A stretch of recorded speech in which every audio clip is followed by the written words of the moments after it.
Hello and welcome to Legends Cast, a podcast about the cards, the meta, and the community of the Elder Scrolls Legends. I'm one of your hosts, Mark Lutz, from outside of Pittsburgh, Pennsylvania. And with me tonight, I have our other co-host, Dead Broke Nerd. Dead Broke Nerd, how are you doing, man? Dude, I'm doing excellent. I'm doing so excellent, in fact, that I'm doing terrible because I was getting beaten by all these new fancy decks, and I love it. I'm a glutton for punishment right now. I love seeing all the new fancy cool cards in Jaws of Oblivion. I'm eating it up. I have seen some of the weirdest decks I think I have ever seen on ladder. Like some really, really strange stuff. Not even necessarily stuff that was using a lot of stuff from Jaws, but some really weird stuff that's running around on ladder right now.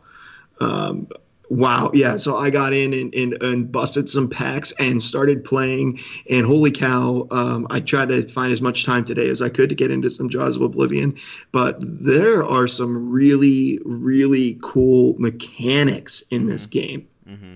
Some definitely really cool mechanics, some stuff that I've really enjoyed messing around with. So tell us, man, what have you been doing? Like, what have you been? Is there something you were like jonesing to experiment with? I mean, we saw a lot of the cards last episode, but then this episode, of course, the set came out literally hours ago. Well, there were several extremely relevant cards that got revealed after or between our last episode and now. I got to reveal my card, which was really cool, which was the Marauder Chieftain, which I haven't tried yet. But I'm looking forward to playing around with that on stream this week. I'm going to put that right into some item decks, and we're basically going to have multiple Gardener of Swords in effect. It's going to be cool. Yeah, I guess that would give you, kind of, not exactly. You're not going to get all the summon effects off of the items, the stat bonuses on the attack at least you're going to get, which is pretty cool. Well, and just replicating that extra bit of what I like to call like an engine effect, which is that the longer it sits around, the more value it generates. So extra threats, cool. more value. Mm-hmm. Right, and so, but no, today I got to play about 9 games. There was a little bit of, I guess, some server issues or something that they had to sort through, and I wasn't able to log on for a bit. But the last 2 hours I've been getting to actually play. And I built 2 decks, and I played each one a few times. I built a Transmogrify Mage list. Transmogrify? Transmogrify Mage. I told you I'd do it. You did. Focusing on the invade mechanic, actually, which was really, really, really cool. And okay, so hold up. We gotta talk about that. Like, we gotta pause and talk about that, right? Okay. Because invade is pretty clearly focused around a lot of creatures, and Transmogrify typically doesn't want to run creatures. No, it doesn't. Well, it does, just like 3 creatures. Yeah, no, it's So my thought process there was, and I wasn't intending to go that direction. I was just gonna slam a couple Forces of Destruction and Transmogrify and call it a day. Right? Sure. And I probably would have messed with it. But then I saw a really important card that I was like, oh my, well, this is quite interesting. And the card is, I'm looking it up actually right now because I don't know all the card names. I haven't memorized everything yet, guys. All right? Sure. I'm only human. What color is it? Is it Unexpected Arrival? Sure. So it's a 3-cost yellow action. Invade, then summon a random Daedra with cost equal to your Oblivion Gates level. So one thing I kind of, discovered as I was thinking about that card, right, is the idea that when you play that, right, if you have no Oblivion Gate on the board, it puts an Oblivion Gate on the board, and then it summons a 1-drop Daedra. There's only 2 1-drop Daedras. There's a red one that when it summons, it invades.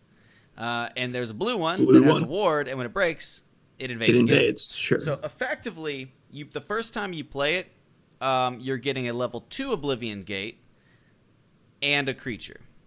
And here's the other thing about the Oblivion Gates.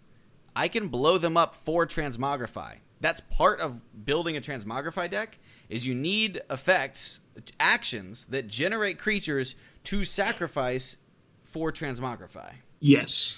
So I decided, heck, I'm going to run invade actions. So Unexpected Arrival, Blast from Oblivion, Invasion Party, and The Crisis Begins. I'm running 2 of those. The Javelin without Prophecy that also invades. That will probably end up getting cut. But I'm running all of those, and basically, hey, listen, if they ignore it, then every time that I can basically, like, if I put a gate down and they ignore it, right, then every time I put gates down and play Unexpected Arrival, I'm getting bigger and bigger things to try to fight for the board with as I'm stalling, right? And then, of course, theoretically, if it gets to the time when I play Forces of Destruction, sweet. And I was able to pull off a level 2 or 3 gate with Force of Destruction and kind of win off of that in Transmogrify, which is kind of cool. I didn't get to play my invasion parties yet, which is disappointing because I'm excited to see how those work.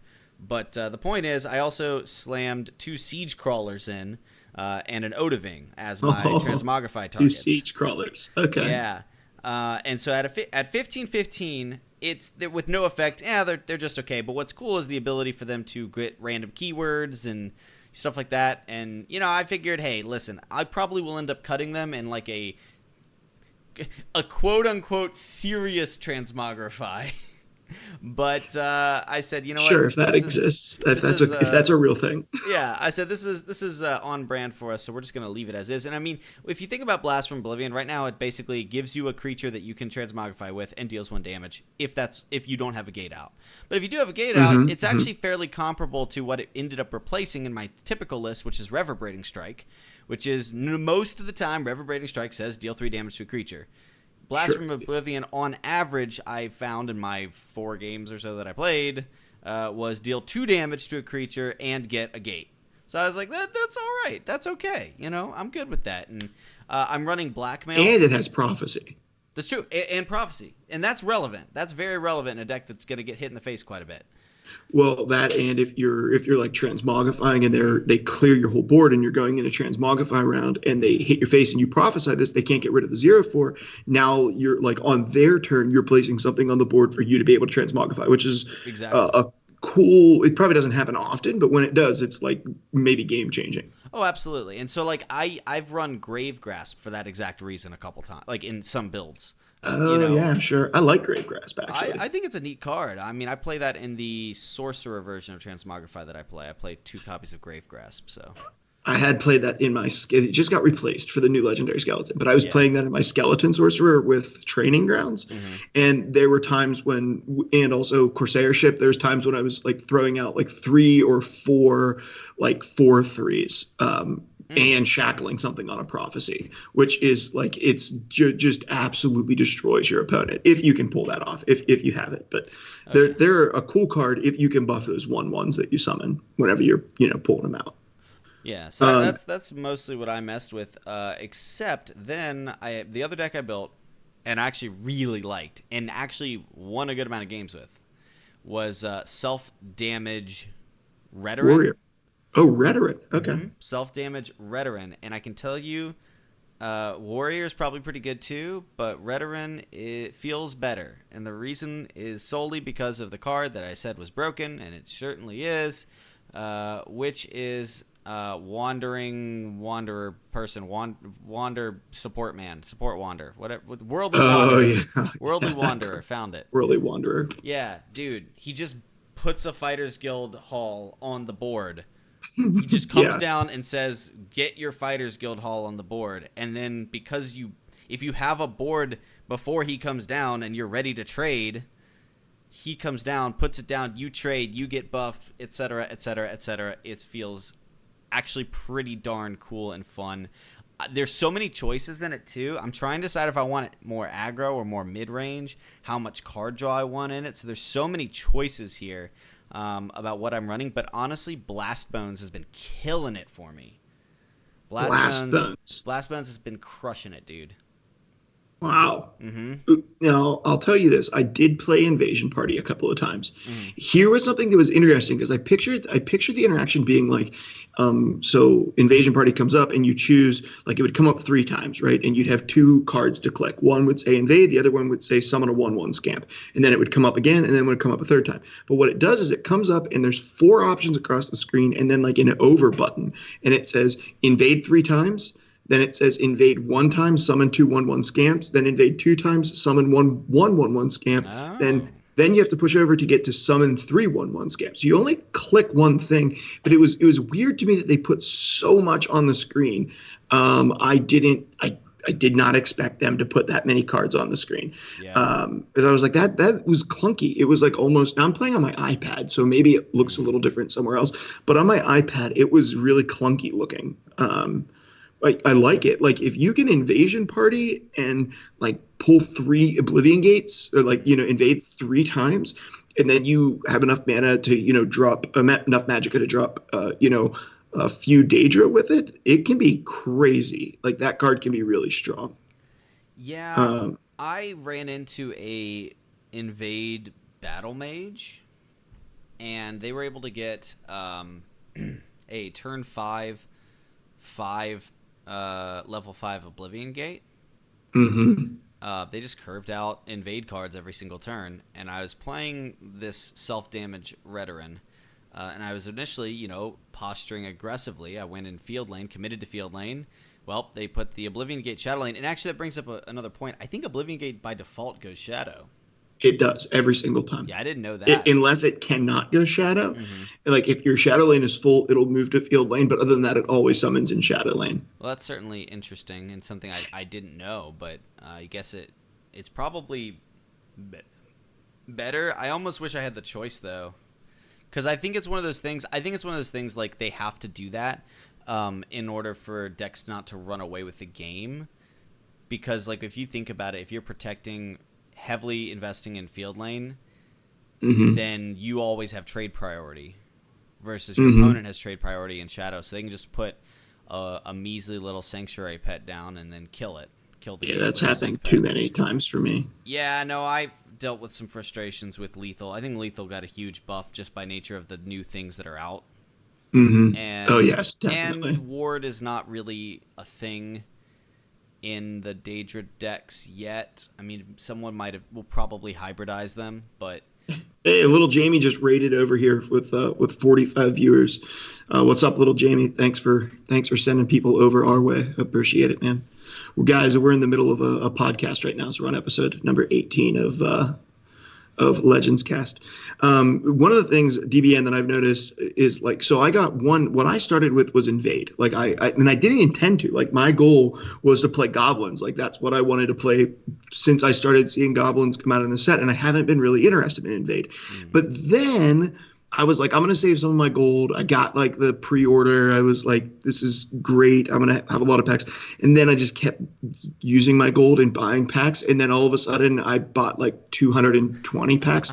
and then like I opened them all. And before I knew it, like I was like 3 legendary cards of crafting away from just having the complete set. And the card back with Akatosh on it for having the complete set of this was just like, oh my gosh, it was so cool. It was really, really cool. So I had to sort of like craft a couple so that I could get that. So I finished the set, and then I started looking through, and I was like, you know what? I actually do really want to play Invade. And so that's what I did. I started playing Invade and really enjoyed it. One of the games that I played, my Daedra, I was summoning, I had copied one of my gates when it got really high, and I had buffed them a couple of times. And in every single Daedra that I played, got +1/+1 and received every keyword.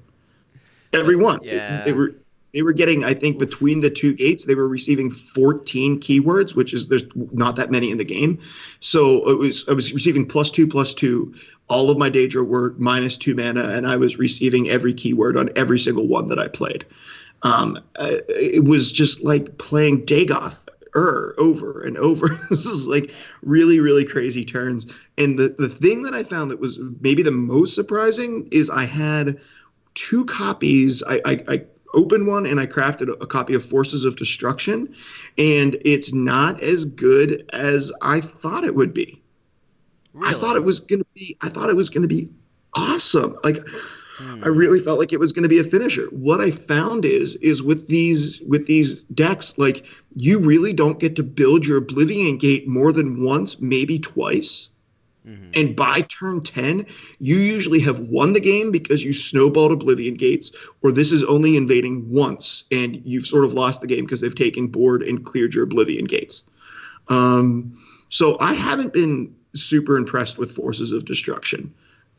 If you play Forces of Destruction and you get +1/+1 on all your things it summons and 3 keywords on each, you probably won the game without Forces of Destruction, to be perfectly honest with you. Well, yeah. So, I mean, I think we talked about that in the last episode. I was kind of predicting. I just didn't feel like you could go really control-y with Invade. Or rather, you really have to be curving out. I think it's a curve. I think ideally you're right. I think it's like curvy mid range or like high top end aggro. So I played against Battle Mage, and now okay, let me amend that. I think you can do control invade, but I don't think you go all in on it. You know what I mean? Like you just take kind of the best parts of it and kind of just let it just be a little bit of a more attrition based thing. But the thing is, like none of the Daedras really draw cards.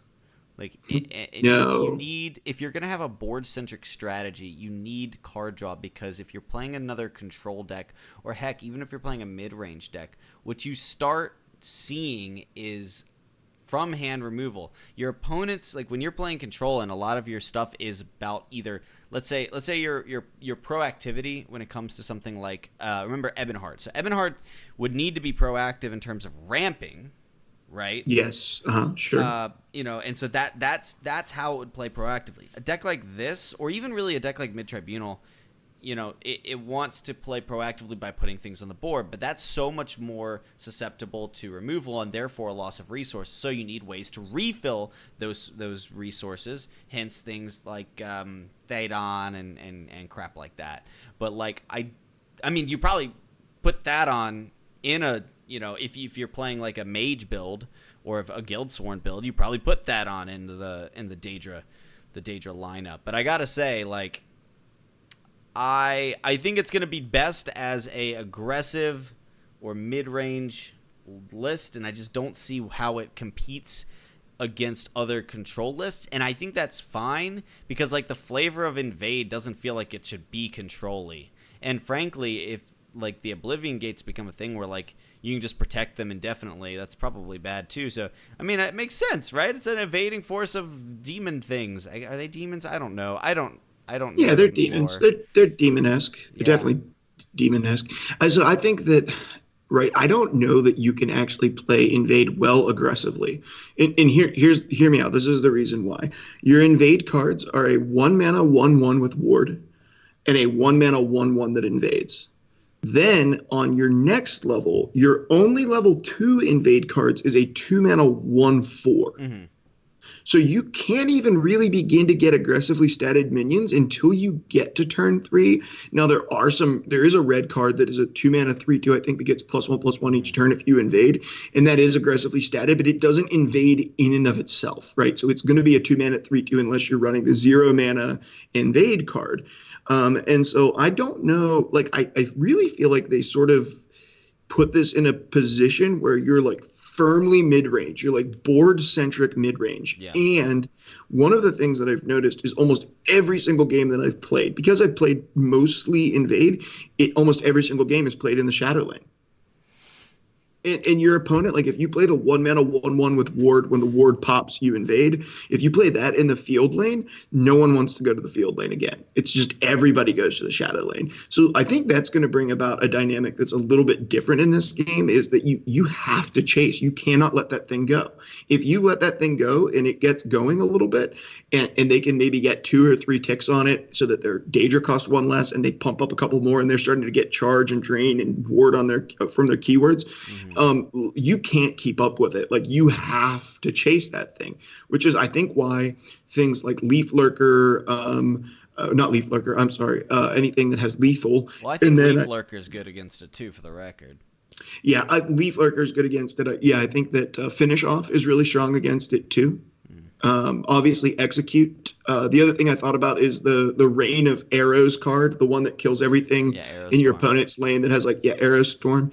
There is a new one, a newer card out that has the Empower ability. It's 3 mana, destroy a creature with 1 power or less. So that also always gets rid of the gate. Well, there's also a new one that banishes something with 0 or less.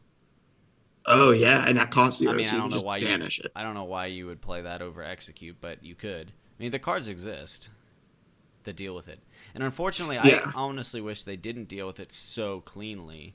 Like that just means that if Invade ever gets good, people run 3 Executes. Yeah, I mean, I'm running. Feels kind of I played Invade Mage because I found Invade with Guildsworn, like I almost didn't have enough to keep the Invade going, right? Like I was really struggling keeping Invade going, and so I moved over to Mage and have really enjoyed it. And I cracked 3 open of the Dromora Adept. I cracked 3 of those, and so I really wanted to try those out. They're not great. They're the ones that if you gain a keyword, you invade, and you can hit them with I'm running Manic Jack, so you can hit it with the Manic Jack thing. Right, the dream is that you get your thing to level 4 or 5 or whatever when you start getting keywords, so that you play this, it gets a keyword and invades for you. But realistically, these things come out on turn 3. You're never going to have so often this is just a 3 mana 4/3, which isn't awful, but well, I mean, that's I don't know, what it though, is. This is why I still think it's playable aggro, right? So I mean, if you think about you slaying this bad boy on 3 in Shadow, right? Let's say you already have a gate out, and let's say you've got a couple weaker guys, right? Mm-hmm. The thing is defensively static creatures can still be aggro creatures because you put things like a Steel Scimitar on it, and now it's trading and surviving the trade, right? Yeah. Okay. Sure. If you slam Wardcrafters down. And by the way, Wardcrafter on this card is a dream, right? It gets to get a free trade. It gets to invade. You set up for your, your Golden Initiate, by the way, as a Daedra, okay? Which is really strong. Yeah. really so strong. I still think I really do think that it can be played aggro. I don't know if it will ever be better than Crusader aggro, but I would bet that it's a little bit more going to be more akin to a sorcerer or a warrior, in that the threats are going to be beefier, more focused on your game plan is still establish a board so strong that your opponent can't restabilize, that your opponent can't stabilize, right? That's basically aggro. Isn't really. This is an interesting conversation I had with a couple of people. Aggro isn't really about taking your opponent to 0. The aggro win condition is building a board so resilient that your opponent cannot reclaim the board. And from that position, you always win. It doesn't matter if it's health totals or trading. You can take your time picking it apart, right? Because if you think about aggro in this game compared to old aggro and Hearthstone base set, which was Face Hunter, where your creatures only had to live for 1 turn and you didn't care after that. Face Hunter, the win condition was take your opponent's health to 0. It couldn't control the board. In aggro, in many cases, does control the board through its creature trades. It's overstated creatures, tricking trades with Cloud Rest or whatever, moving lanes to manipulate that. So, I think that this deck can do that. It's just going to be a slightly slower paced aggro. Yeah, I think that Halalu really made that type of aggro popular, right? A really board-centric board control aggro. I think that there were some decks that were pretty burny, just they didn't care. They just wanted to burn your face as fast as they could. Exist, yeah. Yeah, I think there's Battle Mage sort of has that. Crusader can do that, but I think Crusader does want to control the board as well. But even when I think about that, right, the 2 1-drops for this still, I mean, the 1/1 with Ward isn't bad. I don't know. It's hard to say. I mean, because you can't just equip a Steel Scimitar to your gate and use it because it's permanently shackled. Yeah. I'll be interested to see kind of what happens. This is one of the more aggressively statted, the Dremora Adept. The other Daedra that really surprised me is that I haven't played in forever is the Spiteful Dremora.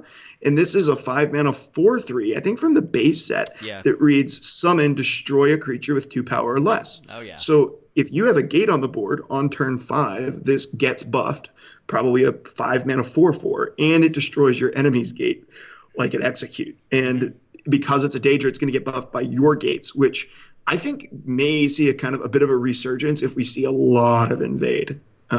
Yeah, because that's a strong card against another invade deck. I mean, I'm just looking. Pro tip for all the people on the ladder who are getting annoyed by invade: play 3 executes, win game.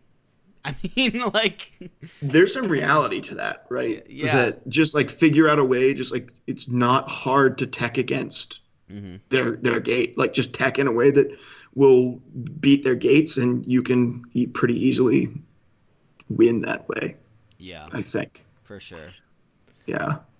But I think you're going to see invade for quite some time. People are messing around with it. I mean, I can tell you from what little I've played, and I haven't even played a true invade deck. I played a transmogrify invade deck. You know what I mean? Like, I didn't really play like all in on the mechanic, and I can still tell you it was fun. Now, I will say the game I had against it, against a kind of clearly fleshed out, committed invade deck. I played my self-damage Reteran, and I did ignore the gate. I said, you know what? I'm going to ignore the gate and see what happens, right? I mean, like, somebody's got to do it, right? Like, the only way we get information on how to beat it if we don't have executes, is seeing where the breaking point is on ignoring a gate, right? So I said, my opponent, first thing he does, drops the 1/1 imp or scamp that summons a gate over there. I said, okay. That invades. Uh-huh. Right. I said, okay. Crap. Let me ring out my Barrow Stalker in field lane. Right? So I play Barrow Stalker in field lane. Well, now, okay, opponent plays the 2-mana 1/4, invades again. Okay, look over there at that gate. It's a level 2 gate in Shadow. There's a 1/4 in Shadow, and I'm like, yo, I don't care, right? Because then I play doesn't matter to me. I play my Fearless Northlander on 3 in field, take a trade, on 4 I get to play whatever. I don't remember exactly what I played on 4, but the point is, I basically just kind of ignored it. Until I ended up saying, okay, I have field lane so under control it's not even funny.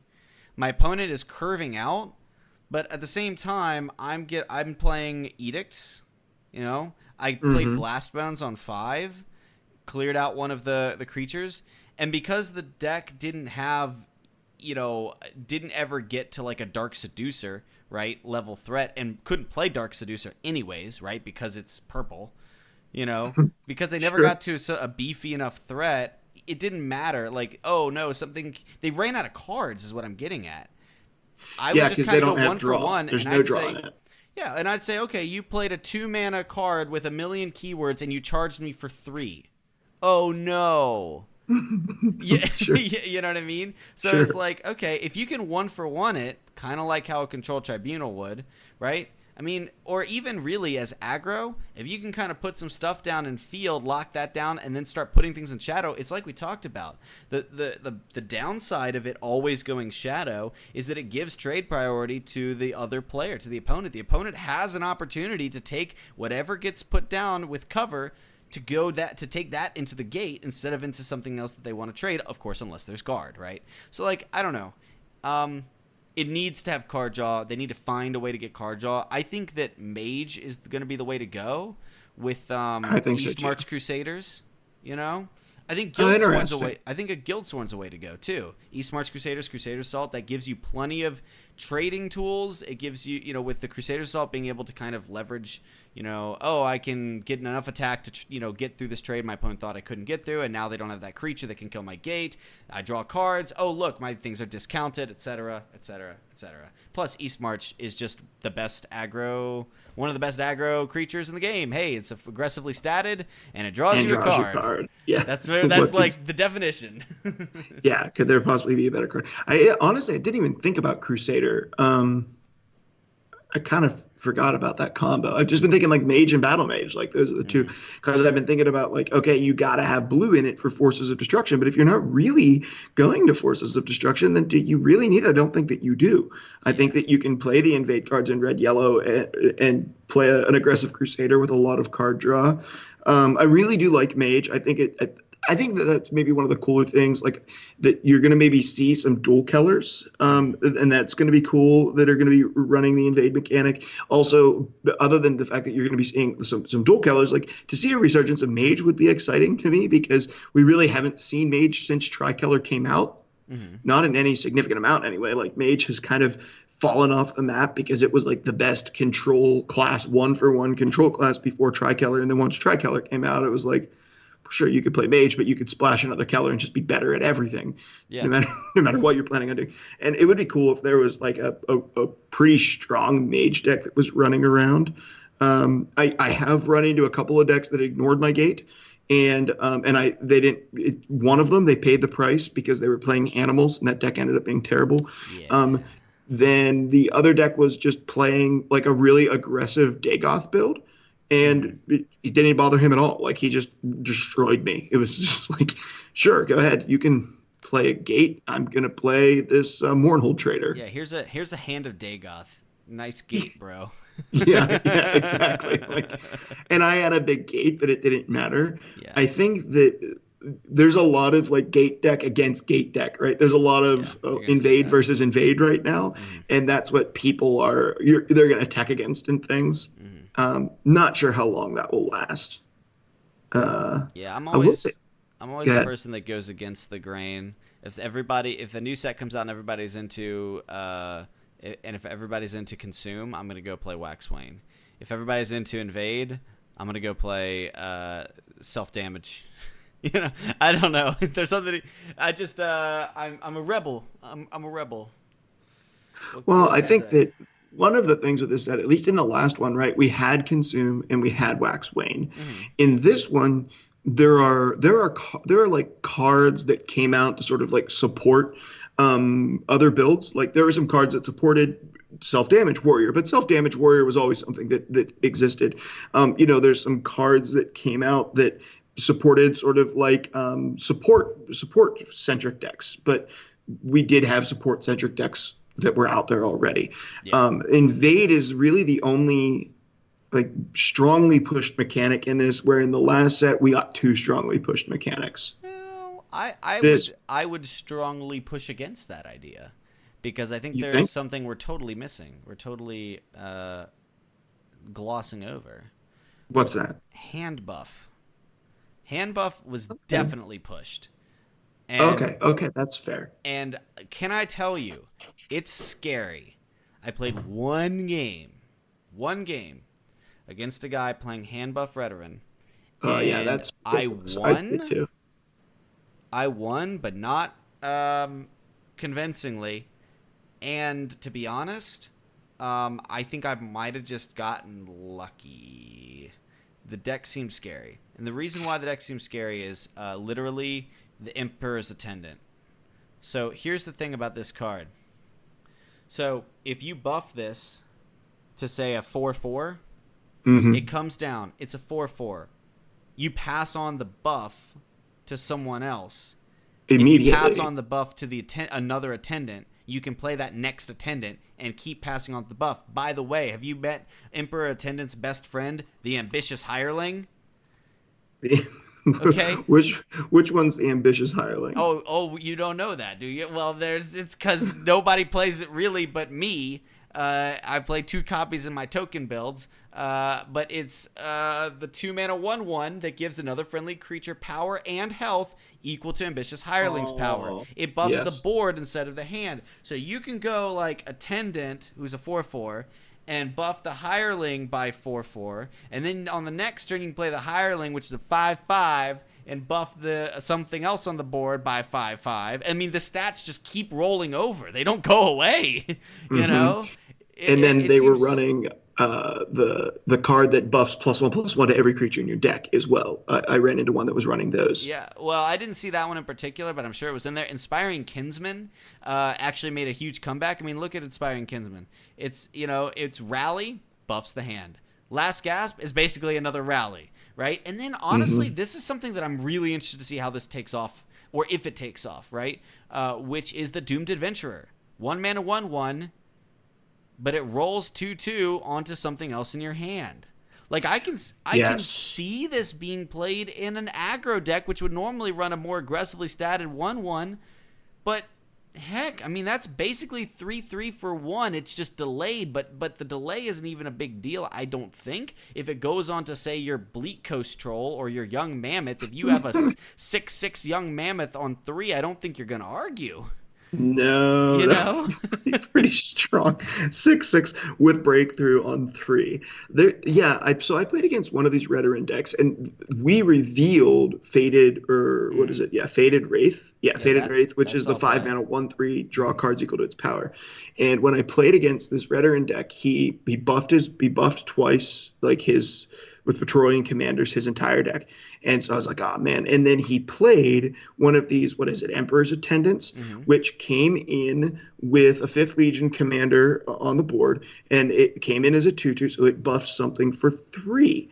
So the next turn, he played a Faded Wraith that once again got +1 to it, had been hit by that commander. He drew 5 cards. 5 cards. And had a huge creature. And he had a giant creature. I'm telling you, man, it's scary. And once people figure this out, I think this deck is for real. You know what happens when you draw 5 cards? You draw another Faded Wraith. That's what happens. That's what always happens, probably. So, like 2 turns later, I was running him out of cards again. Do you know what he did? He played like a Faded Wraith and drew 6 that time because it had been buffed by the commander twice now. Yeah. It was just like, it was insane. It was like, okay, this is Redoran because of Faded Wraith. And the crazy part is you can choose with Emperor's Attendant. Yeah. No, that's you're like, you know what? If it was like Rally where it was random, it wouldn't be as good. But yeah, since you can choose, nuts. Yeah, the fact that you can choose is that's insane to me. And if you think about it, right, if you play this in conjunction with the Worldly Wanderer, and you want to just hit your Worldly Wanderer and you play a 5-mana, if you get +2 on it, right, a 5/7 or a 6/8, and then it pulls out a free Fervor for you on the board to buff everything. It's like, here's a 5-mana Fervor plus a 6/8 because of the fact that I buffed it up with this Emperor's Attendant. And then what I'm finding is it's not really hard to get those Emperor's Attendants to sort of build off of one another. And all of that is just in purple and yellow. So I'm saying there could be a hand buff spell sword out there. I think that can do this stuff reliably. Yeah, I mean, I think Redoran's just going to be better. Just because Crusader is nuts. And Crusader's Assault is nice. Crusader's Assault warps the environment to a certain extent. Because it basically gives you this huge freaking argument for just running Crusader plus another color as opposed to a different dual color. You know what I mean? Sure. In the same way that like Sorcerer's Negation does the same thing. Yes, right. Like, okay, if you're playing blue and you don't know what else to splash, just play Sorcerer's Negation with your other color because, sure, you're going to go Tribunal, or whatever it's going to end up as, but you're going to get Sorcerer's Negations in your deck. You're right. Crusaders is all very similar. Like, you could play a Spell Sword deck and then throw in the Redoran Forerunner or whatever, the 1-mana 1/1 with Charge, Ward, and Drain, and then or the 2-mana 1/1, and then from there just like, I'm just doing this just so I can run Crusader's Assaults. Yep. Because it's worth including 25 more cards just to have Crusader's Assault in your deck sometimes. Yeah, well, and also like, I mean, Crusader, I mean, yellow. So if you're looking at spell sword summoning, right? You've got yellow, purple, got a lot of great stuff. But the utility that red adds is actually not. It's not to be overlooked. I mean, when you think about red, you get Earthbound Spinners, Halalu Sharpshooters, so now you get silence. You also get Dustnik Yawls and Belligerent Giants, so you get support removal. You know, you have some pretty potent sort of kind of utility items if you want to put items in for a more aggressive approach. So you get scimitars if you want. You can get cloak and daggers, but you can also get things like Quicksilver crossbows if you think you're going to slay things. You get mobilize things, right? Covenant plates and ornamented swords. And then even on the side of creatures, right? I mean, you can even go, you get Garnag. Garnag is like single-handedly insane. Like, Garnag's just a great freaking card. You know, you go up to the top end. Oh, man, like, I'm playing a later game kind of board-centric control deck. Well, you know, Vigilant Giant. Put Here Vigilant we go. Giants in, yeah. You can get Rage. All of a sudden, you have a win con. You know, like now Lord of the Arena, Malamnir, Red Year. Like Red adds so much versatility that I think people forget that Red can do that. It'll be interesting to see because I think that there's definitely some. I don't know. Like I gotta continue crafting legendaries if I want to do this because I have one Faded Wraith. I would need a second one, but I do think I want to experiment with some of this hand buff spell sword. Maybe splash another Keller. Maybe see how good it is to just really consistently get those buffs because you're only running 50 cards. But, you know, I don't disagree, but purple does have a lot of versatility as well. Like purple has silences galore. It has support removal galore. It has targeted removal because it's splashed with yellow, right? Because you're playing spell sword. So you do have a lot of that there. What you're missing is rage, some card draw, and there's cheaper silences. You also lose access. First off, Earthbound Spinner is the best silence in the game. I think no, excuse me, Sorcerer's Negation. And Yes. then Earthbound Spinner. Earthbound Spinner is bonkers, especially in the ward meta. So, I mean, you do love that. But the biggest thing, too, out of red that you want is, in my opinion, the best red card in the game. It's Rapid Shot. Rapid Shots, so many people sleep on this. I used to look at so many dang lists that don't have Rapid Shot and should have Rapid Shot. I always forget to put it in. You got to put in those Rapid Shots, baby. That thing is really good. It's so it cycles itself. Anything that cantrips is just. I mean, it's cheap. It cycles itself. It triggers plot effects. You know, it can remove wards. It can set up favorable trades. It's just, oh my gosh, Rapid Shot. I love the card. It's like Shadow Shift. Rapid Shot and Shadow Shift are two halves of the same coin, which is thoroughly integral and exceptionally versatile one-cost cantripping actions. Speaking of Shadow Shift, Yeah, do you know that it got new animation? It's when I saw that, I geeked out. Dude, it's nice. It's so good. It's really good animation. It's so good. Really, really, really good. Wow. Yeah, I think the animation is really sick. Was there any cards so far I mean, obviously we haven't played a ton, right? But is there cards so far that have surprised you? In terms of like being good? Just being good, like maybe a card that you didn't think that you were gonna like, or something that ended up being pretty powerful. I'm kind of looking through the list to see. Like honestly, I didn't think much of like Unexpected Arrival, and now that I've played it a couple times, I'm like, oh, this is a really good freaking card for invade decks. Really good. I think and Unexpected Arrival is what made me want to go and do the whole Transmogrify invade. I still am scared of Defensive Bruma and what it's gonna do for the game. That card scares me. That's a 4 mana, cost 2 less for each friendly creature with 5 or more health, and then give friendly creatures +1/+1 in card. Like you would play this without the discount. Yes, you're right. You would. And there's opportunities for this a lot, especially if we're talking about this red arena, this spell sword deck that buff stuff. It's not unrealistic for this to be almost always a 0 cost +1/+1 guard to all your creatures. Yeah. I don't know. I feel like I haven't played it with enough of the new cards yet to make big things. I will say from a on the opponent side of things, the Dromora Channeler was extremely impressive in the Redoran game. So the Redoran game played control. I mean, the hand buff is a control strat, you know, at least the version that I played against. And Dremora Channeler, when it's a 8/8 off of all the buffs, heals for 16. And for the record, my opponent had an Ebonheart Oracle out at the time. So it healed for 32.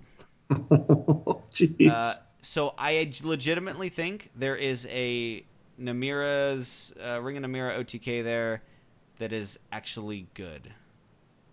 Oh, that's interesting. Yeah, you could buff this up, Ring of Namira, play this, and potentially just one-shot somebody. Yep.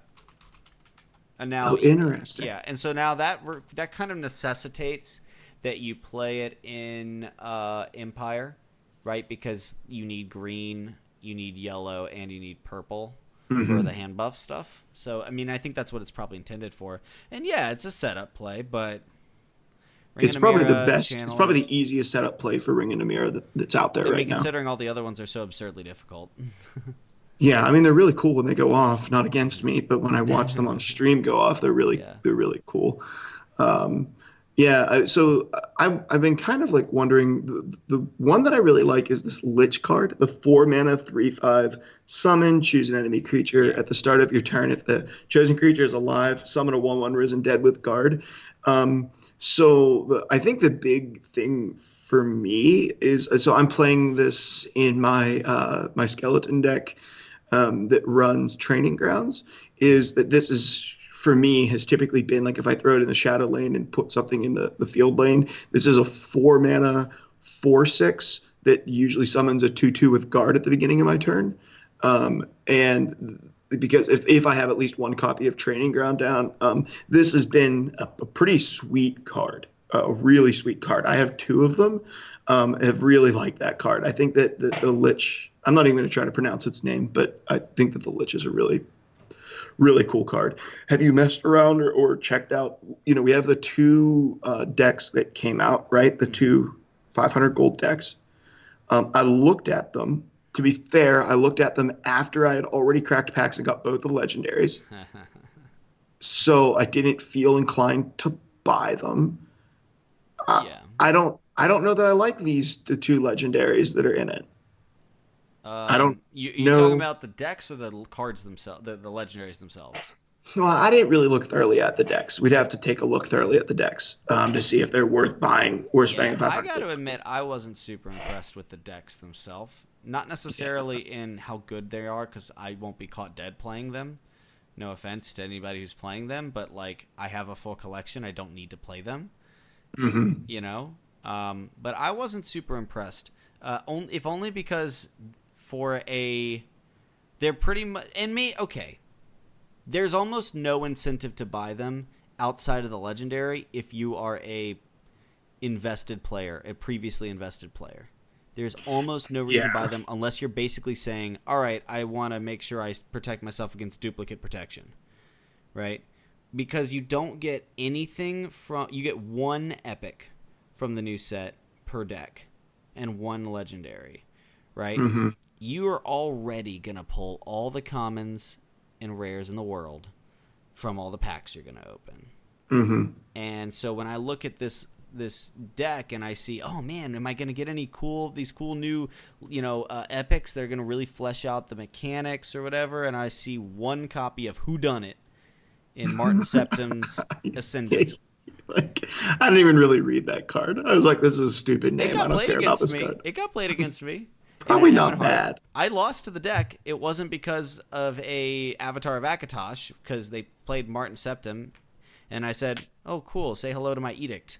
But even if you do turn into a 30/30, you're still going to say hello to my edict. Yeah, right. I will say, if Avatar of Akatosh had charge, if Avatar of Akatosh had cannot be targeted, if Avatar of Akatosh did a Dragon Ball Z fusion with hulking scale on, then I'd be impressed. But it's just like, I can remove that. You went to all this effort and this card But I will sucks. say one thing about this. I think that I have to say this. So that's the Avatar of Akatosh thing. That's not why this card is good, and I think this card is good. Basically, this you could ignore. I think people would be freaking out about this card if the bottom half didn't exist, because the bottom half is a big old distraction. Sure, if you just saw 4 mana 3/7. There was a card. There was a card in Legend of the Five Rings, not the current iteration from Fantasy Flight, but before, when it was AEG, and it was really funny. It was called, I believe it was called Yojimbo's Duty, and what was really funny about it is it had 2 actions on it. The first action said, if you control a Yojimbo, which was like a keyword, right? If you control Yojimbo, then give it +2 attack and it cannot be bowed or whatever, right? And everyone, when that card came out, everybody started reading, saw the keyword, said, throw it away. Yojimbos aren't playable, right? And then later on, somebody smarter than everybody I knew, picked it up, and all of a sudden took it, put it in a deck, and went all the way to and wins Worlds, right? And everyone's like, what is this card? And he's like, you dummies didn't read the second half of the card. It says just straight up straighten any of your guys, like, which basically would amount to attacking again, right? It was almost like a Swift Strike, right? But because they got distracted by the top half of the text, nobody kept reading and put it in the binder. And like, that's what this is, I think, which is that this card basically allows you to carry mana between turns. That is nutty. It is really strong. It is really strong. I mean, if you can pull it off, if it doesn't get removed, the turn it goes down. But you know what? A 4 mana 3/7 is incredible stats. Well, their defense, yeah. I mean, this card. Okay, so imagine you play this card, and we'll say you carry over one. Let's say you play this on 5, and somehow it doesn't die. Which, by the way, aggro and mid range aren't always going to be able to kill something with 7 defense. Also, by the way, Battle Mage can't Fell the Mighty this, so they don't have a way to single target removal this. Right? You can't Lightning Bolt it. Not dead yet. Till it turns into a 30/30. There's no jabs. Right. So that's true. That's true. But you have a 3/7. Okay, so then you go into your turn 6 with 7 mana. And then if it stays alive because, I don't know, you play Territorial Vipers or, whatever to protect it, you can spend half of your magic on a turn in a control deck. This is going to be crazy in control mirrors, to be completely honest. I mean, how many times have you seen Telvanni not have anything to play? Right? And then all of a sudden you say, okay, great. Well, let's see. Since I didn't play anything last turn, it's now my turn 9, and here's my Odaving. Or here's my... You see what I'm getting at here? I think this card's great. And I think this card's great because it says you have to deal with it. Any card that is so strong that somebody has to immediately pursue it, it doesn't matter if it lives. It already served its purpose of being a big old target that forced resources in awkward positions. I think it's a great card. I don't disagree. I think all of that stuff is true. I think it's a cool card. I definitely want to experiment with it. I just want to point out the fact that when it becomes Akatosh, you can kill it with a spider carrying a crossbow. And that is one of my favorite things. Like, I picture that happening in my brain, right? Like, this guy explodes into this enormous dragon of light that's like an elder god, and like this spider comes out and he like picks up a crossbow and it's just like pop, and he pops. I picture this spider like walks onto this crossbow, doesn't know what it is, kind of like licks it, and then like walks over it and clicks the button, and then pew! Like dead. Accidentally, like a cat walking on the desk and accidentally steps on something. You know what I mean? It's just like, that's what I see, right? Because it's silly. It is a good card. I think that the other thing that it's probably good to note is if you aren't opening a lot of packs, like let's say you're only going to open, 15 or 20 or 40 or 30 packs, whatever. This does give you 3 Bitterfish Witches, 3 Dusk Eater Skirmishers, and it does give you a Thornhist Mage. And I think that those are important cards. And a Leaf Lurker. I think there's some important cards there that if you don't have a collection, those are really staples in green-purple. Some of the other ones, not so much. And you're getting some of these new goblins, which is really cool. In the other one, right, in the Manakar's Paradise, I don't really see as much of that, right? Like one of your is the Daedra clan fear. Like this is terrible. This is a terrible card. Yeah, it's still not good. Conjurer, which is a meta sort of card. You get, some ward crafters, so you get a useful rare. But you don't even get a lot of the invasion cards that you need. Well, the weird thing there is, so this one's probably the worst of the two, mostly because the epics are Dread Clanfear, Lumbering Ogrim, and Keeper of the Gates. Lumbering Ogrim. I don't think Keeper of the Gates will be played ever. Keeper of the Gates is so bad. And it's bad because there's so many, like literally any other. Can I play any other 6-drop? I will play any other 6-drop. Please don't make me play this card. Okay. Yeah, let me just play Alfiq. I'll take Alfiq. Okay. I'll play Ice Storms. Yeah. I'll play Telvas Magister, Cradle Crush Giant. So much. Sill. And the legendary is not great. I don't know. I don't know. I think the legendary is okay. I got it played against me and it was annoying. Well, sure, but I think you maybe play it in a battle mage build and because it's not a flexible card. This doesn't lend itself towards building a collection. Neither does the other one for that matter, but I mean these are exceptionally specific cards. Yeah, I think that be honest with you, there's a lot of that in this set. Mm-hmm. Which brings me to the next subject that we had this recommended in the chat. Mm-hmm. I opened the store instead of my collection. And the question was, is there cards on day one that seem like legendary specifically, that seem like safe crafts? Are there, are there safe crafts on day one? And I'm sort of scrolling through a lot of the legendaries, and my answer to that question is I don't know. I don't know. Before we get into it, I see Rockstar Cowboy had a great point about Martin Septum, which is the idea that you can make his Magicka carryover less relevant by making high-tempo plays that require them to spend all their Magicka to keep up. Totally right. And I never once advocated that wasn't the case. But simply the idea that it forces your opponent to respect it and it warps the way your opponent has to play. Any card that does that is worth a look. And of course, the card is pretty nutty in control mirrors if they can't deal with it. I mean, there's so many cards that you could say that about, right? But I think that gives it a lot of sleeper value because of the simple idea of if left unattended, this is deadly. This is really bad. And then it has a decent body. So I think so you're totally right. So every card has a way to play around it. Every card has a way to optimize your path towards beating it, right? Some less so than others, and those cards tend to receive nerfs, right? But I'm simply addressing the idea of what the strength of Martin Septum is, which is the fact that if left unattended, it'll break a control mirror wide open, right? Mm-hmm.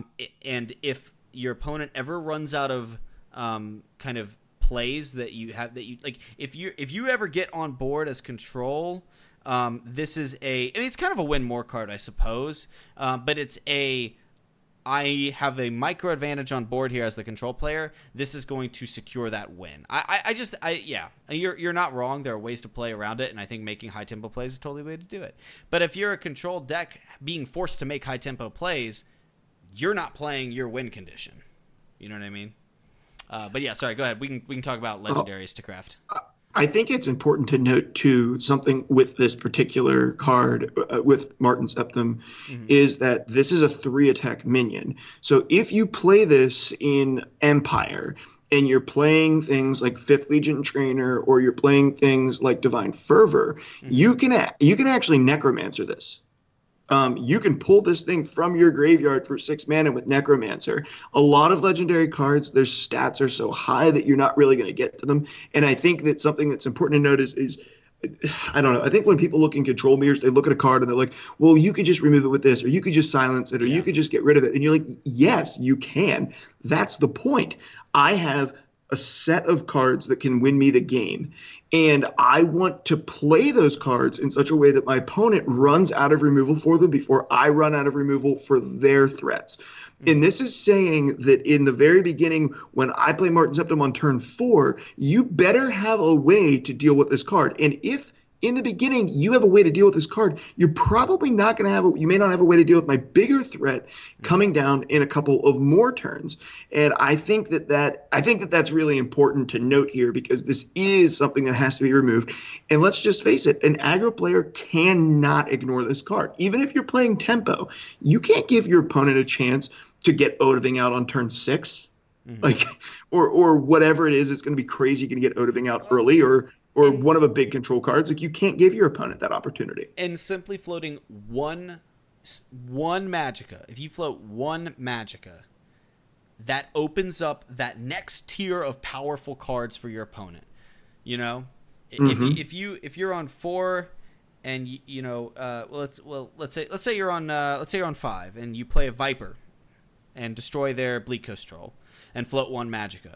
Now you can play, like, your 7 drops. You can play a Sheer Point Dragon plus something. You know, it just frees up what you can do. I mean, if you float 1 on 6, you go to turn 7. Now you can play Dark Seducer on 8 instead of waiting one more turn. Like, those things make a difference. And yeah, you know, Thorn Hist Mage basically does the same thing. It's a more permanent solution, right? But I mean, like, you don't ever play Martin over Hist Mage, but you might play them together. You know? Yeah, I agree with that. Yeah. I agree with that. So let's talk a little bit about some of the cards in this set that you might want to craft. I'm just going to open it up in all rarities and take a quick scroll through. I'm sure you have some on your mind, DBN, that you think are relatively safe to craft early in the game. Sure. I don't know what you were. I mean, obviously, if you're playing Invade, there's some cards that seem pretty safe to craft. Yeah. And I think maybe that's the two ways that we should look at this, right? That if you're playing Invade, these are cards that are probably going to be safe crafts. If you're not playing Invade, are there any other safe crafts in this set? And I think there are. Okay. So why don't do you have a card to start us off with, something that you think is a safe craft? Let's start with Invade. Okay. And I probably have about, I don't know, 10 or so minutes left, 10 or 15 minutes left. So let's talk about a handful of cards before we move on. Did you want to start with Invade? Yeah, let's start with it. Well, yeah, I think not long ago, I would have said that the safe craft is Forces of Destruction. But honestly, I think one of the safest crafts for Invade, and you're going to want a whole slew of Invade, is Epic. It's Unexpected Arrival. Yeah. I think that's one of the safer crafts if you're going to play Invade. And maybe Invasion Party. Invasion Party still seems as I think you play it definitely in Invade, but I don't know if you need it. Okay, that's where I may be totally wrong, but surface level, I'm still a little suspect of it because I haven't actually gotten to play it myself. And when it was played against me, I kind of just shrugged. But I think like there's a lot more data I need to say before I said don't craft it. I'm simply saying, I wouldn't. I think you're right. Unexpected Arrival is probably the one that sticks out to me as probably the most powerful of the Invade cards. It gets you a gate out and it gets you another creature. Two creatures for 3 with the upside of, oh wow, I have a level 7 gate. Now it's a level 8 gate and I get an 8 drop. It's happened. It's happened and it's scary. Yeah. So do you have one in the Invade category that you think is, if you're going to craft an Invade card, it's a pretty safe craft? Well, first off, I do want to say hey to Ian Bits and all of Ian Bits' friends coming over from his channel. Hope you guys had lots of fun with the new set. Welcome. Glad to have you guys. Ian Bits, awesome to see you. You're tuning in for Legends Cast episode 18 right now. Yes, we are casting the Legends. Yeah, I don't know, man. I think, so first off, there's a lot of commons. So a lot of the invade cards are common or rare. So I think that kind of makes things a little bit easier. I think really the one you pointed out is the best one. I will say, though, I think the Force of Destruction is going to be good. It just may not be good in all the invade decks. I would honestly hazard to guess it ends up seeing play not really tied to invade and more tied to niche strategies that need kind of a finisher but don't want to run conscription. So I think if you get a Force of Destruction or two, like you don't disenchant it just because don't disenchant it. Yeah, it's a good card. It's just it remains to be seen in my mind where it ends up. But I mean, seriously, I'm looking at all this stuff. I'm like, okay, cool. Like they're all commons. Like you can't really never craft a common, guys. Never craft a common unless you're already so rich in gems that you don't need to craft any epics or legendaries. You know, in which case, how do you not have that common? Yeah, how do you not have three? The only other one I would highlight is the Great Sigil Stone. That's the neutral support with 3 uses that just activates to invade, and then in its last gasp, you draw a random Daedra from your deck and give it +2/+2. I think that's a really strong card for an invade deck. And if you're going to play invade, I think that might be one of the safer, maybe the only really safe outside of maybe Invasion Party. Is it called Invasion Party? No, Forces of Destruction. Oh yeah, that's a 10 drop one. Yeah, I'm going to start calling it Invasion Party. I think the Great Sigil Stone is a relatively safe craft as well. Yeah, I can see that in certain strategies for sure. I mean, I don't know. I don't again, because it's unique, it's not necessary. Safe versus necessary. I think it's safe, but I don't think it's necessary. You know what I mean? I will say though, the card that you're definitely going to want to get your mitts on. It's going to be great for invade is Barbas. You definitely want to craft yourself a Barbas or go get the set that it's in, because he's a Daedra. He is a Daedra. He's a Daedra that you can guarantee charge on. Oh, that's true. Yeah. I summoned him from Forces of Destruction. Yeah. I think, dude, he's a good boy, and he needs to see play. All right. Like, I really do think I would play him in probably any of my lists because he's a Daedra and he can be charged. He can also generate. He's going to be discounted if you get your gate up to 3, right? If you get your gate up to level 3, then he's a 4-drop 3/3 with charge. Of course, you could also just go ahead and snag another Daedra, which will also be discounted. So it seems good to me. Can I just say that earlier today I used the Invasion Party card, and I summoned a Barbas, which I was super excited about, and I chose charge on him before I realized that I had also summoned the Daedra, the Silent Knight or whatever, that silences everything in that lane. Yeah, the Knight of Order that then silenced my charge right off of him. No. After I had chosen it, I was not thrilled. So they all got like super buffed and got all these keywords, and he had charge, and I was excited, and then it silenced all of my stuff off. That's a bad card. Well, that does sort of color the idea of random Daedra. So like, Unexpected Arrival is probably not going to be. You might want to watch out on pulling that one on 4.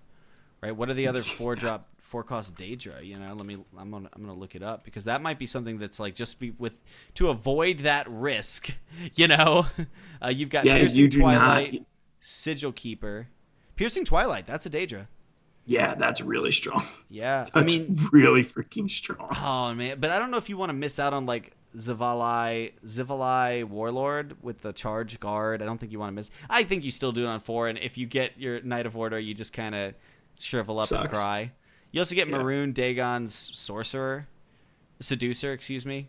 3/6/4. That's another one that I think people are really, really high on, and I feel good because I kind of called that last week. It's a really fun card. I mean, it's a Hive Defender stat block with Drain and Breakthrough. You can rage on it on 12.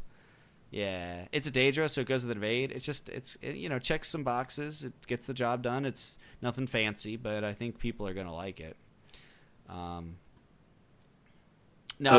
As for other safe crafts, I think the Worldly Wanderer. I said it at the beginning. I said it last week. I'm gonna say it again. I think the Worldly Wanderer is just stupid.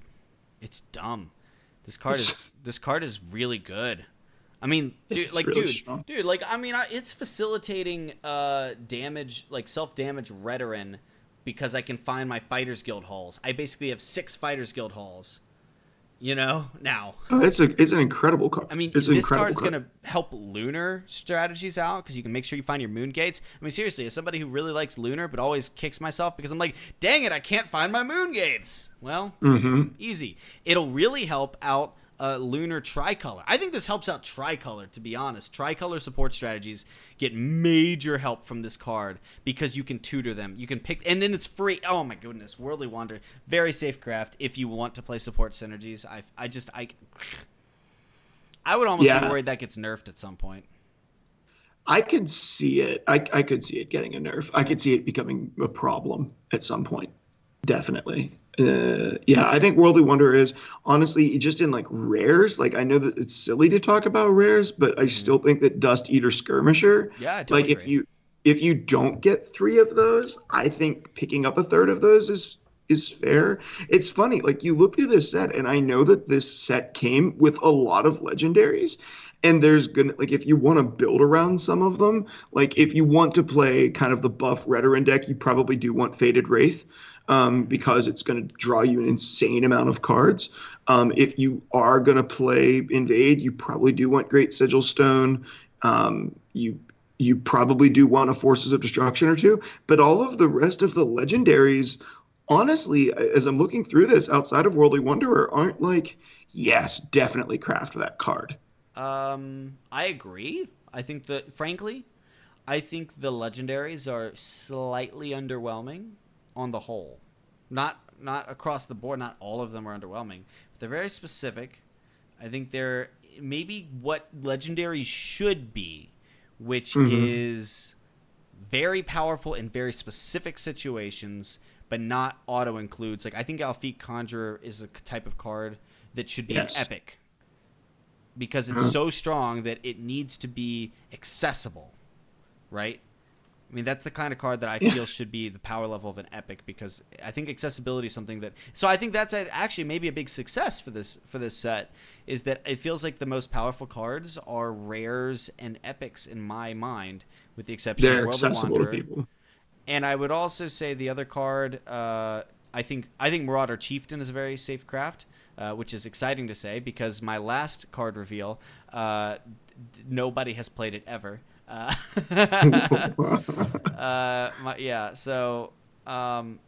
Marauder Chieftain has really cool artwork too. Oh, it certainly does. Like really cool artwork. But I do want to say, if you're talking legendaries, I think Gray Fox is super safe to craft. Really? Yeah. Gray Fox? 5 mana 4/4 summon. Draw a card from your opponent's discard pile. Pilfer. Reveal a random unrevealed card from your opponent's hand. Yeah. Okay. Yeah. We're gonna see this. We're gonna see this card. We are going to see this card at minimum in Control green, but probably elsewhere too. Because first off, you're looking at an environment in which you've got things like Necromancers. You're looking at an environment in which you've got Solitaire is making a slight comeback. Now, granted, maybe not at the top tier tournament level, but definitively on ladder. I've seen so much Solitaire recently. People want to bring things back from the grave. Well, guess what? Gray Fox will swipe that Marak out before it gets Solitaired. It'll take your Parthenax out before it gets Solitaired in these late game grindy games. And if they're not in a, like, let's say this is in a mid-range deck, hey, listen, let me snag that Sanctuary Pet and get a little bit of tempo, protect my threats. You know, oh, you used a charge creature as removal? Well, now it's my face damage. Yeah, or you could like go and be like, I'm gonna snag your Mana Mariko. I don't know how to pronounce it. The 10 mana 6/6 that summons something from your opponent's discard pile. Like I'm gonna snag that. Then I'm gonna play that and snag your Mirak, which is gonna snag another one of your things, right? Yeah. Like it could really turn stuff around, and it's actually not even unrealistic to potentially do that in one turn because he only costs 4 and the big purple guy costs 10. Like if you're playing purple, you're probably playing He costs ramp. 5, but yeah. Oh, he costs 5. So, Yeah. but if you ramp 3 times, you could potentially play him into stealing that, into stealing Mirac, into stealing something from the board. Like that turn would be bonkers. That would be Yeah. insane. And you're using one of your own cards to snag 3 of your opponent's cards that way. That would be a bonkers turn. It would Oh, be I mean, yeah, the crazy. high roll is excellent. Oh my gosh. But I just think like even at minimum, if Gray Fox gets you a A Shadow card. Shift, it's still good. You know?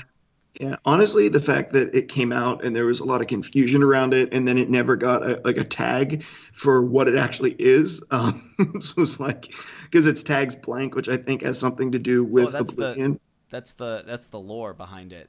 Like when you put on when you finally get to be the head of the Thieves Guild, you get the mask of the Gray Fox, and the thing about the Gray Fox is nobody knows who they are, and like the guards will not remember you or something like that. Like that's the enchantment on it. Something like the guards will never suspect you if you're wearing the mask because you are the Gray Fox. It's kind of like in Princess Bride, the Dread Pirate Roberts, right? Okay, okay, You okay. know, and so anyone could be the Gray Fox. Well, I I like think it the more idea. now. Yeah, yeah. I now like it more. I'm gonna play it. I don't know what I'm gonna play See, it in there's because my I lore haven't. segment. Perfect. Yeah, there we go. Perfect lore segment. Yeah, Okay. Any probably other got like? it wrong, sort of, I don't but want to. I don't want to push us towards the end without. If you have another card that you really think that we should talk about from the set. I mean, obviously, there's going to be a lot of stuff that's going to shake out in the next mm-hmm. week. Like this is only going to last for so long, guys. Like mid BM is going to come back. Aggro Crusader is going to come back. Token decks are going to they're coming back. So enjoy the jungle, the Oh, I wilderness already of. ran into. I actually, this was actually a fun thing. I wrote this down because I didn't want to forget it. I was playing self damage Redoran, and I was able to force a rage quit out of a meta sorcerer running Alfix at the top end of an aggro list. Mm. Felt really good. Felt really good. Oh my! I lost my Skype window. Sorry, No, guys. that's okay. I look beautiful right now, so it's perfect. You sent me. Yeah, I looked great there. Yeah, yeah. I don't know. I think that it's going to shake out. It'll be a little bit, and we'll see what comes of it because I think that there's some meta that has to really develop. And when we come back next week, it will be interesting. Next week, at this point, as of today, next week CVH from Bethesda is going to be on the show with us. So it's going to be me and DBN and CVH next Mm-hmm. week talking about the release of Jaws of Oblivion and everything else that's anything that shakes out between now and then, along with the last time he was on the show, we talked about upcoming events, and now we have events. So we're also going to be talking about kind of like how Bethesda's handled the events and what we can hopefully look towards in the future. I'm going to try to get a little information out of him if I can. I probably can't, but I'm going to make an attempt You can to see if we certainly can. try. We see if we can get some info out of him. So that's what's going to be going on next week. You can tune in every week here on DBN's channel to catch us. We're going to record primarily almost always at like 9 p.m. EST on Tuesdays. Mm-hmm. That's kind of the time that's working for us right now. If you're watching the stream live, you can check out the podcast just about anywhere. Make sure you check out our sponsor, Team Rank Star, and you can see like we have their logo on the overlay and stuff today. But check out teamrankstar.com and you can check out the podcast and find all the outlets for it there. DBN, how can people get in contact with you and see what you're putting out outside of watching? If you're literally watching on Twitch right now, this is a good way. But Yeah, well, before I get into that, I want to remind everybody because we totally forgot to remind people, but we are giving away a pack code. So anybody who's hanging out, ! giveaway, so you guys can potentially get a pack code. Now, I will warn you, this pack code is probably not Jaws. It is probably Moons, but you can still dust those things and craft something from Jaws. So it's still worthwhile. So you guys are going to want to go ahead and ! giveaway. Get on in there. Because, and let me make sure it's still, yes, it is. It is still live.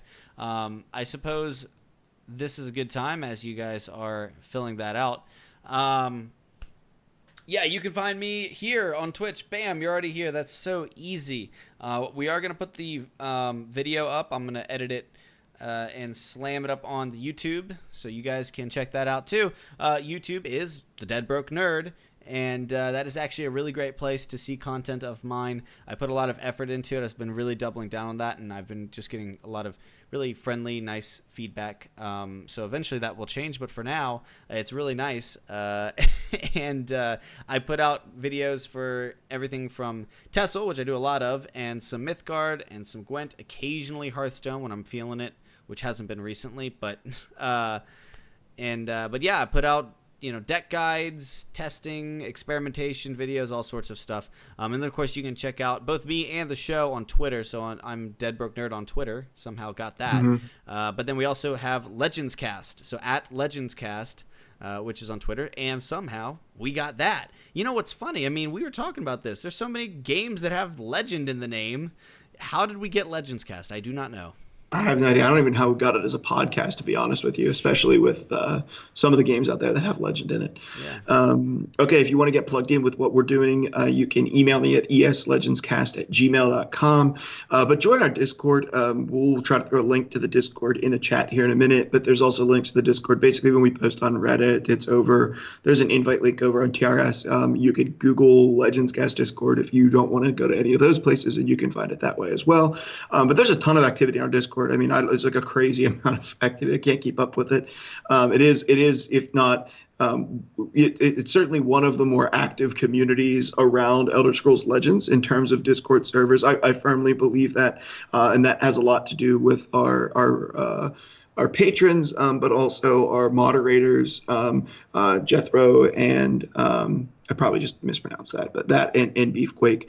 So big shout out to those guys. I want to give a quick thank you to Patreon supporters.